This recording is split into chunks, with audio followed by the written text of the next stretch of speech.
వేసిస్తాయి కాబట్టి వాళ్ళకి అర్థం కావాలి కాబట్టి 4 కోర్సుగా మొత్తం లేబర్ చట్టాలను అన్నింటినీ కూడా కుదించి వేసి లేబర్ చట్టాలు తీసుకొచ్చి పెట్టారు.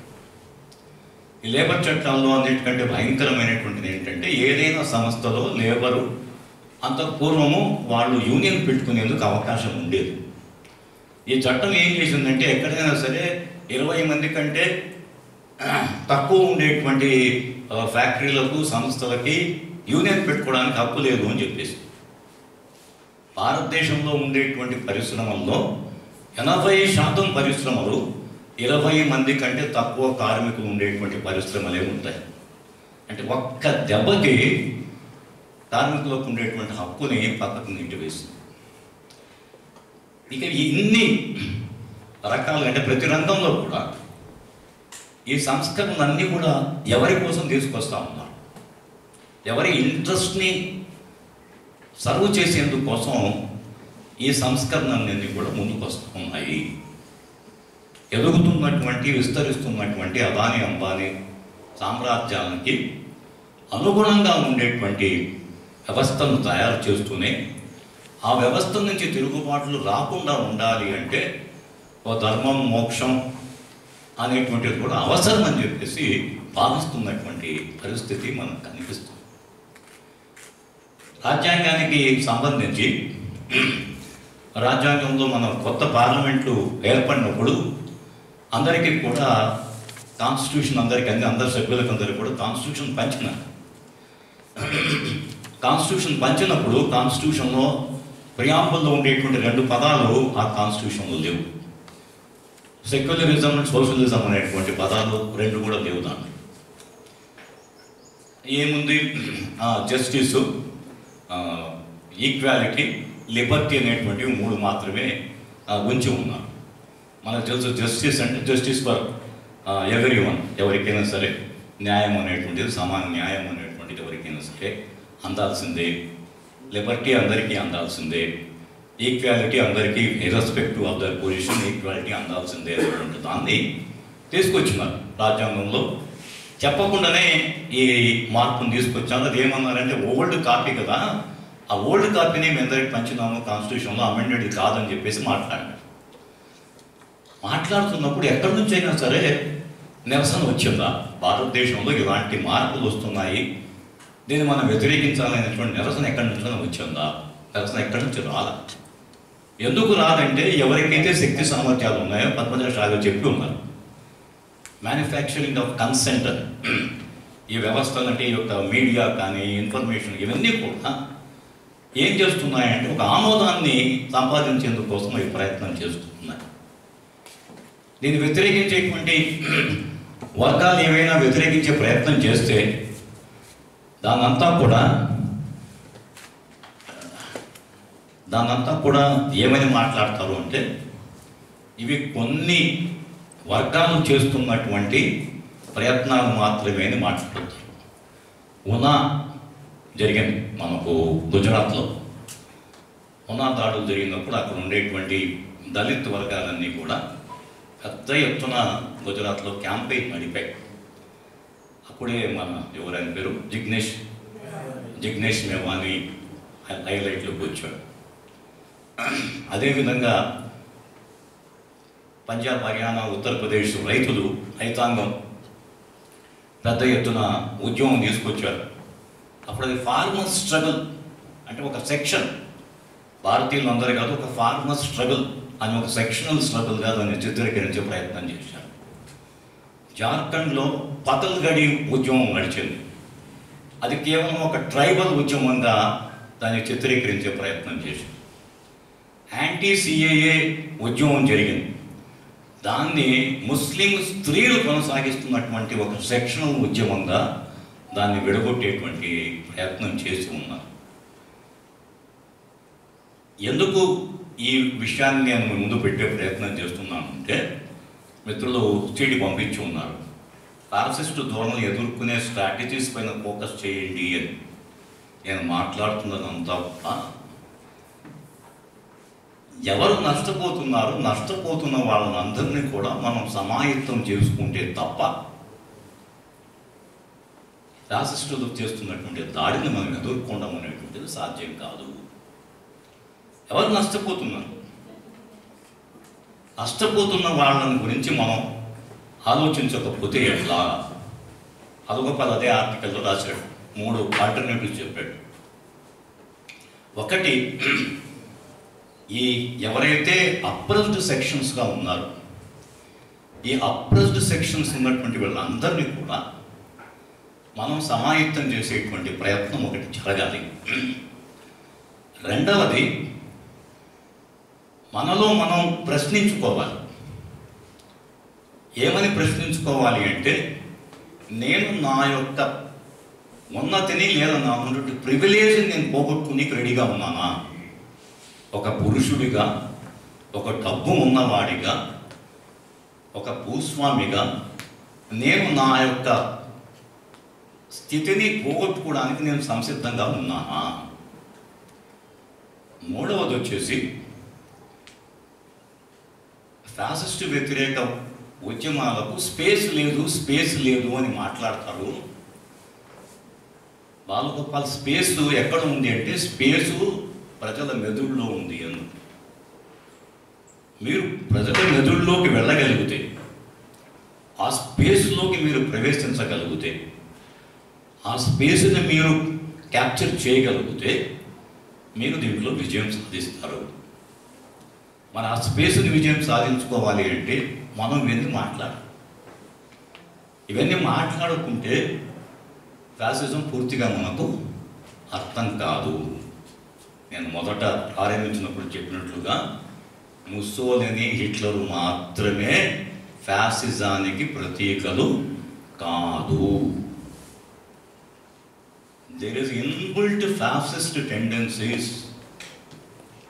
వ్యవస్థలో ఇన్బిల్ట్ ఫ్యాసిస్ట్ టెండెన్సీస్ అనేటువంటివి ఉన్నాయి. వాటిని పెంచి పోషించేందుకోసం వివిధ రూపాలు వస్తుంది. అదే జీవన్ గారు మాట్లాడుతూ చాలా మంచి విషయాలు చెప్పాడు ఇంట్రొడక్షన్. తాను ఒక వాకర్గా ఎట్లా సమస్యలను ఫేస్ చేశాడనే విషయాన్ని చెప్పే ప్రయత్నం చేస్తున్నాడు. జీవన్ స్థానంలో జీవన్ కాకుండా ఒక అబ్దుల్ కానీ హమీద్ కానీ ఉంటే ఎట్లుంటుంది ఆలోచించాడు. జీవన్ ఒక Hindu, all set and he may say that I'm not a Hindu, but సమాజం అంతా జీవన్ ఎట్లా చూస్తా అంటే హిందూగానే చూస్తారు, ఒక ముస్లింగా చూడదు. జీవన్ స్థానంలో ఎవరైనా ఓ ముస్లిం ఉండి నేను జై శ్రీరామ్ అనను, నేను అక్షంతలు తీసుకోను, నేను బూట్లు ఇప్పను అనేటువంటి పరిస్థితి ఉందా? గడ్డం పెంచుకునే స్వేచ్ఛ ఉందా? ఓపీ పెట్టుకునే స్వేచ్ఛ ఉందా? అన్ని చోట్ల ఉందా? నేను మొన్న చెన్నైకి ప్రయాణం చేస్తూ ఏజీ నునాని పుస్తకం ది ఆర్ఎస్ఎస్ చదివే ప్రయత్నం చేసిన. అది నాగర్సోల్ ఎక్స్ప్రెస్. నాగర్సోల్ ఎక్స్ప్రెస్ అంటే అది గుజరాత్ మహారాష్ట్ర బార్డర్కి వెళ్తుంది. దాని నిండా గుజరాతీ ప్రజానీకం ఉన్నారు. నేను ఆ పుస్తకం తెరిచి చదివే ప్రయత్నం సాహసం చేయలే. ఎందుకంటే అట్టపైన ది ఆర్ఎస్ఎస్ అని రాశారు. It's a fact of life.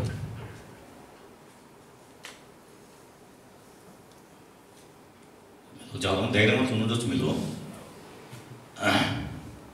నేను రసూలు ట్రైన్లో ప్రయాణం చేస్తున్నాను. మామూలు మన విషయాలు మాట్లాడుకునేందుకు కూడా ఒక మనిషి అక్కడ మాకు ఎదురుగా కూర్చున్నాడు. రసూలు గమనించాడో లేదు తెలియదు, కానీ ఆయన వేషధారణ, ఆయన ఆహార్యము, డ్రెస్సు కేసు చూసిన తర్వాత నేనైతే చాలా జాగ్రత్తగా మాట్లాడాలని చెప్పాను. రసూలు అనుకున్నాడో తెలియదు నాకు. ఒక భయానక వాతావరణం. మనం అంటే ఇన్ని మాట్లాడుతున్న వాళ్ళం, ఇన్ని చేస్తున్న వాళ్ళం, ఇప్పుడుంటే స్పేస్ అనేటువంటిది స్పేస్ కుదించుకుపోతా ఉంది. నేను ఇంతకుముందు నన్ను పరిచయం చేసినప్పుడు వసంత మేడం సార్ స్కూళ్ళకు కాలేజీలకు పోతున్నారు అని చెప్పారు. లాస్ట్ ఇయర్ పోయినంత సులభంగా నేను ఈరోజు కాలేజీలకి స్కూళ్ళకి నేను పోలేకపోతున్నా. ఎందుకంటే స్కూల్స్ కాలేజెస్తో నా పైన ఒక బ్రాండ్ వేసేసి ఉంటా ఉన్నా. సో నాకు ఉండేటువంటి స్పేస్ అనేటువంటిది కుదించుకోపోతుంది, తగ్గిపోతుంది. మరి ఈ స్పేస్ని ఎట్లా పెంచుకోవాలి?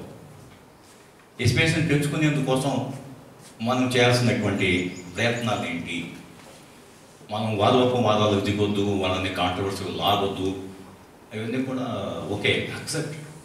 బట్ ఎక్కడో ఒక చోట వీటికి మనం ఒక ముస్లిం సైకాలజీని మీరు అర్థం చేసుకోండి. ఈ రామ మందిర నిర్మాణం కోసం విలేజెస్ అంతా తిరుగుతూ ప్రతి ఇంటికి వెళ్ళి చందాలు అడిగారు. ఇంటింటికి వెళ్ళి చందాలు అడిగారు. ఒక ముస్లిం ఇంటికి వెళ్ళి కూడా చందాలు అడిగారు. ఆ ముస్లిం రియాక్షన్ ఎట్లా ఉంటుంది? చందా ఇయ్యాలా, చందా వద్దా? చందా ఇచ్చిన వాళ్ళే 90%. బయటకు వచ్చి, సార్ ఆయన ముస్లిం అయినా చందా ఇచ్చినాడు సార్. ఎందుకు? మనలో ఎంతమంది మీ ముస్లిం సైక్ని అర్థం చేసుకొని ముస్లిమ్స్ దగ్గరికి వెళ్ళేందుకోసం, ఇప్పుడు ఐసోలేట్ కాబడినటువంటి అతిపెద్ద సెక్షన్ ఈరోజు భారతదేశంలో ముస్లిమ్స్. వీళ్ళతో ఐక్య సంఘటన మనం కట్టుకోకుండా మనం ఒక ఆల్టర్నేటివ్ని మనం నిర్మించుకోగలుగుతామా? వాళ్ళలో కూడా అసదుద్దీన్ ఓవైసీస్ ఉండొచ్చు. Asaduddin Owaisis is not symbol of Muslims. ఆ సెక్షన్స్ని ఇప్పుడు మనం ఇక్కడ మీటింగ్ పెట్టుకున్నాం. ఈ మీటింగ్ వెను మనకి ఎందుకు వచ్చింది? క్యాథలిక్ క్రిస్టియన్ వెను కాబట్టి మనకు వచ్చింది. It's a fact of life. వీళ్ళతో మనం బిల్డప్ చేసుకోకపోతే, అలయన్సెస్ వీళ్ళతో మనం బిల్డప్ చేసుకోకపోతే, మనం ఆల్టర్నేటివ్ ఫర్ ఫ్యాసిజం ఎట్లా బిల్డప్ చేస్తాము? ఎవరైతే హక్కులను కోల్పోతున్నారు, ఈ ఆర్థిక విధానాల కారణం చేత కానివ్వండి, సంస్కరణల కారణం చేత కానివ్వండి,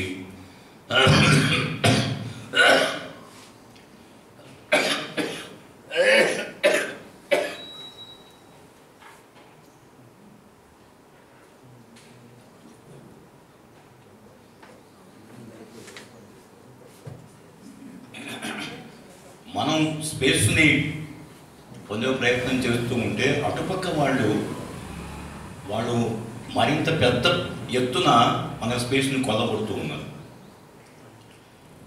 నిన్న నెట్లో చూస్తే Shahrukh Khan is preparing a dance for the marriage of Anant Ambani. Shahrukh Khan maybe icon of Bollywood, or otherwise when his movie is not getting acceptance, he calls himself a Muslim. At the same time, he wants to go for a dancing program in celebration of son of Ambani. Where the alliance lies? Cricket alliance, international alliances, spaces where we are losing. అహ్మదాబాద్లో world cup final జరిగితే అక్కడ ఇచ్చిన slogan భారత్కి అచ్చే బచ్చే బోలేంగే జై Shriram. That was the only slogan. అదే ఒక్క స్లోగనే భారతదేశం వరల్డ్ కప్ ఓడిపోతుంది. వాస్తవానికి ఓడిపోతూ ఉంటే కూడా ఈ స్లోగనే నడిచింది. మొత్తం స్టేడియం అంతా ఈ స్లోగన్ నడిచింది. అంటే భారత్ అచ్చా బచ్చా తప్పనిసరిగా జై శ్రీరామ్ బోల్నా. जय श्री राम नहीं बोले तो పాకిస్తాన్ జాన్. ఈ స్పేస్ ఏదైతే ఉందో ఈ స్పేస్ని కొల్లగొట్టబడుతున్న స్పేస్ని మనం తీసుకోవాల్సినటువంటి అవసరం అనేది నాగేశ్వరరావు గారు చెప్పినప్పుడు నాగేశ్వరరావు కూడా ఒక మాట చెప్పారు. హక్కులు 21 ఆర్టికల్ 21A సంబంధించిన దాంట్లో లైంగిక స్వేచ్ఛకు సంబంధించిన కూడా చాలా ప్రధానమైనటువంటి ఆ డిమాండ్గా మనం ముందుపరచుకోవాలా. Life to life doesn't mean only a bare life, it means further more greater things like having a freedom to sex అని. సేమ్ సెక్స్ మ్యారేజెస్ సంబంధించి సుప్రీంకోర్టులో వాదోపవాదాలు జరిగితే దాన్ని ఎవరు వ్యతిరేకించారు? All religious sects came to Delhi and they opposed it. Not only Hindu, Muslims, Jains, Buddhist, Christians of all varieties అందరూ వచ్చి కూడా they were on the same platform and opposing same sex marriages. అంటే ఈ వ్యవస్థని ఎవరు రక్షిస్తున్నారు, ఈ వ్యవస్థని ఎవరు స్పేస్ కోసం ప్రయత్నం చేయాలి?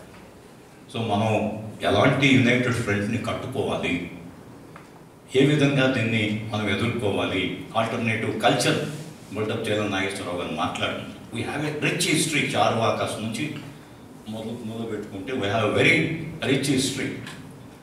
ఆ రిచ్ హిస్టరీకి సంబంధించినటువంటి ప్లేసెస్ ఇంకా ఉన్నాయి. ఇంత పెద్ద ఎత్తున ఆర్ఎస్ఎస్ బీజేపీ ప్రయత్నాలు చేస్తున్న దక్షిణ భారతదేశంలో దానికి స్థానం రాకుండా పోవడానికి ప్రధానమైనటువంటి కారణం ఏంటంటే ద్రవిడ సంస్కృతి, ద్రవిడ ఆలోచన దృక్పథము, సంస్కరణవాదము, లేదా వేమన అనండి, మరొకరు అనండి, అది ఇంకా still there has got some space. దాన్ని ఎట్లా మనం రీబిల్డప్ చేసుకోగలుగుతాం, దాన్ని ఎట్లా ఒక ఆల్టర్నేటివ్గా నిలబెట్టగలుగుతాం? పదే ఆర్టికల్ అంటాడు, ఈ హిందుత్వవాదులకు they have some values and they have some attitudes. They do have some values and they do have attitudes. What alternative values and what alternative attitudes we have going to put before? ఏ values మనం పెట్టదలుచుకున్నాం, ఏ దృక్పథాన్ని మనం పెట్టదలుచుకున్నాం? ఈ వాల్యూస్ని, దృక్పథాలని మనం స్పష్టం చేసుకోలేకపోతే ఆషామాషిగా మనం ఫాసిజాన్ని ఓడించడం అనేటువంటిది సాధ్యం కాదు. ముందు విశ్వరూపం చూపించున్నాడు మనం తిరుపతి గారు. భారతదేశంలో ఉండే అన్ని జిల్లాల్లో, జమ్మూ కాశ్మీర్లో ఉండేటువంటి కొన్ని జిల్లాలు, నార్త్ ఈస్ట్ ఉండే కొన్ని జిల్లాలు మినహాయించి అన్ని జిల్లాల్లో డైలీ జరిగేటువంటి ఆర్ఎస్ఎస్ శాఖలు వేలల్లో ఉన్నాయి. ప్రతి సంవత్సరం 2000 శాఖలు పెరుగుతూ ఉన్నాయి.